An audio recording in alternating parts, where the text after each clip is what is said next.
give the call to the member for Lalor. Thank you, Mr Deputy Speaker. I rise today to support the amendment moved by the member for Port Adelaide. Deputy Speaker, Labor has always believed in the need for people in our society to work and in the dignity it brings to the individual and to the community. We also know the vast majority of people in our society want to work. They want to earn money. They want to make a contribution. Having meaningful work is integral to one's sense of self. This is why Labor is focused on creating the conditions for low unemployment, for fair work conditions, and why we fight to keep workers in their jobs. This is why we have moved this amendment. This discussion needs to address how participants in this program will be protected if they are injured, sick or mistreated. We need to address what training will be given to the participants, what will be provided to help them transition to full-time work, what are the risks for the displacement of existing workers. These are all questions that need to be asked and answered.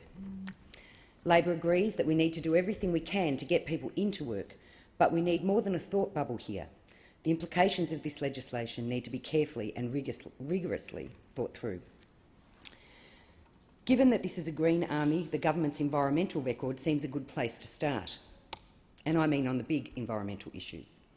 This government already has an unenviable reputation as a retrograde administration when it comes to the environment. It is the only government in the world that has asked the World Heritage Committee to delist a currently listed wilderness area. It has a radical anti-environment agenda. From disallowing the endangered community listing of the Murray from the Darling to the sea, to the marine park stretching from Cape York to Fraser Island, to the reserve in the Great Alpine National Park.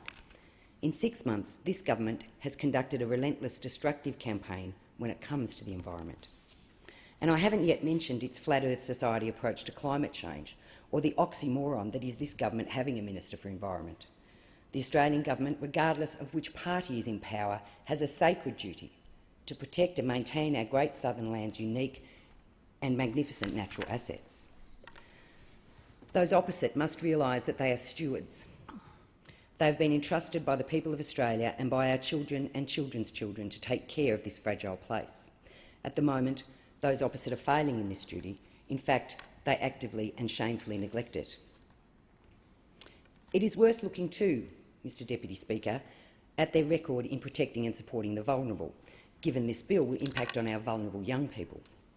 In the 6 months since they took office, they have abolished the Council on Homelessness, followed soon after by axing the National Housing Supply Council, and more recently have refused to commit to the National Affordable Housing Agreement and the National Partnership Agreement on Homelessness. And their record on workers is also instructive. They have abandoned manufacturing workers at Toyota, Alcoa and Holden, giving no guarantees of assistance, despite the time elapsed since these heartless decisions were made. There is a theme that has developed in the short time this government has been in power, Mr Deputy Speaker. The Prime Minister has told us that there are goodies and baddies. In this case, market is good, regulation is bad. It is here again in this bill, a failure to do the hard work that will ensure positive outcomes for the young people involved, with an eye only on the prize of less regulation, as though less regulation is an end in itself, a value. This is a government that knows the cost of everything, but the value of nothing. The government is, however, good at a few things. They are good at spin, they are great sloganeers, they excel at reducing debate to nonsensical, repetitive sentences. Their three-word slogans are becoming legendary. Cutting red tape. We all know this is a euphemism for removing protections. Just this week, I heard an argument from the member for Farrer that childcare workers should not monitor and record children's progress as part of their duties, that somehow this was an example of evil red tape and a waste of time. Again, the cost is highlighted rather than the value of early detection of learning, health or social issues that would lead to better outcomes for the child, the family and the community. We see it here again, Mr Deputy Speaker, with the Green Army legislation. The purpose of the bill is unclear. Is it about getting young people into work? Is it about developing work-ready skills? Is it about long-term outcomes through training and experience? Or is it about the market and this government wrapping itself in green and pretending it cares about the environment and the vulnerable? This bill provides exemptions from the Fair Work Act, Work Health and Safety Act and the Safety Rehabilitation and Compensation Act. This is alarming. These acts cover occupational health and safety, workers' compensation and rehabilitation. Labor is concerned that this bill does not provide adequate protections for participants in the Green Army scheme. Participants will not be treated as employees, and so they will be denied the rights and protections normally afforded to employees. These are pretty basic rights and pretty important for the smooth running of our society. They are there to ensure that unwarranted risks aren't taken on the job site, to ensure workers are trained appropriately to minimise injury, and to ensure that where this fails, workers are rehabilitated and compensated for their injuries. They are a hallmark of a civilised society. They are what a first world country expects. They are about risk and harm minimisation, and it seems they are the one cost this government doesn't understand.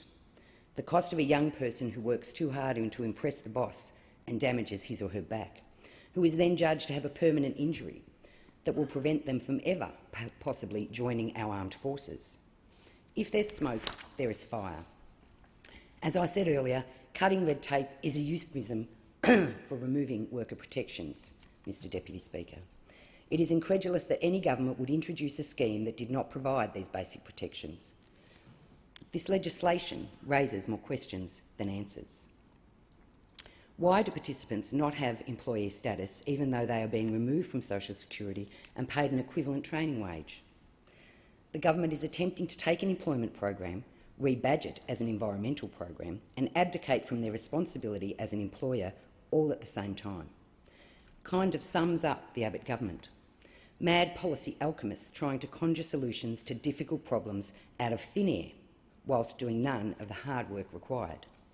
It's irresponsible, it's dangerous, and it's not on. This government doesn't have an environmental policy. This is why they are forced to take from employment policy and dress it up as environmental policy. But let's be clear, it is an employment program, and as such, participants should be treated as employees. It's a good thing that the Green Army participants will be paid the equivalent of the training wage. It's not a lot of money, but it's more than what New Start pays. These payments will also be similar to the training wages received by thousands of other young Australians who are in vocational training or education.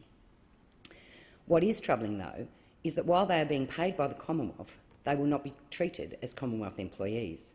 This leaves them in an undefined place, a place without standard worker protections and entitlements, and yet with the same risks as workers in the workplace.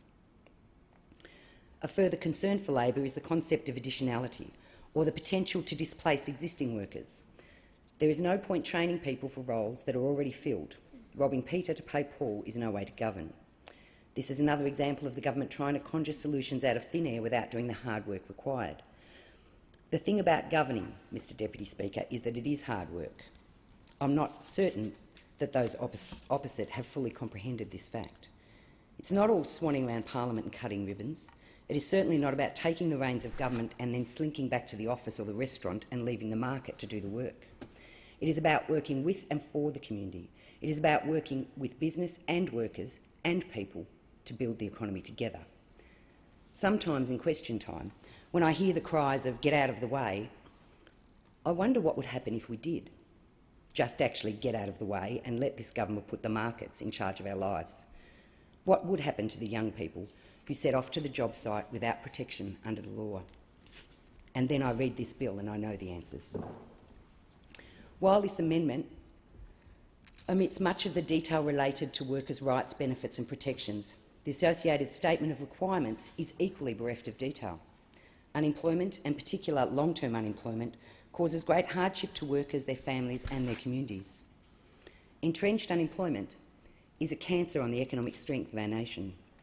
Those on this side of the House believe that some people need help getting work and that there is a role for government in this process. People need the right training, work experience and incentives, and most importantly, the appropriate level of support. A close reading reveals that access to the formally recognised training requirements delivered by RTOs are an optional part of this program.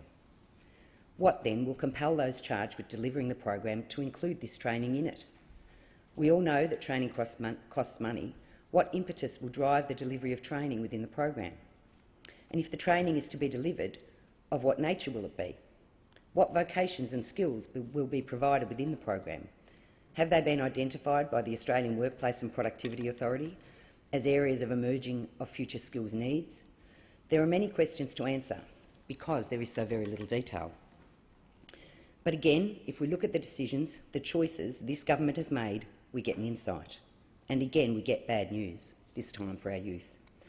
This government has cut Trade Training Centre funding and will cut the Youth Connections program funding, both initiatives that assist our young people in becoming contributors to our society through education and work preparation.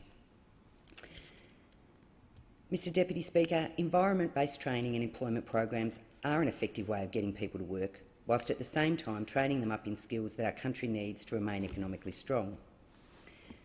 This country can't afford to look for shortcuts. We need to invest in training now, but that is not in this government's plan. Their plan is to cut and cut and cut again. Mr Deputy Speaker, you cannot cut your way to prosperity. The Green Army scheme, if delivered as intended, will not only help train young people and the unemployed in skills our nation requires, it will also go ways to conserving our natural environment at a local level. However, if we leave out the training, those in the Green Army will become little more than gangers with no pathway to a better future and few skills to help our economy. Youth unemployment must be addressed. It must be addressed for the sake of the youth in question, a citizen, an Australian, someone's son or daughter. It must be addressed for the sake of the workforce. There is a skills shortage. Training our youth is an obvious solution. And it must be addressed for the sake of our economy. Not only do the unemployed cost the economy in terms of benefits, they are a double loss in that they deny the government revenue in the form of taxes and productivity when they are not taking part in the workforce. This government needs to show a commitment to fair wages, meaningful work, training and the opportunity for people to progress in the workforce.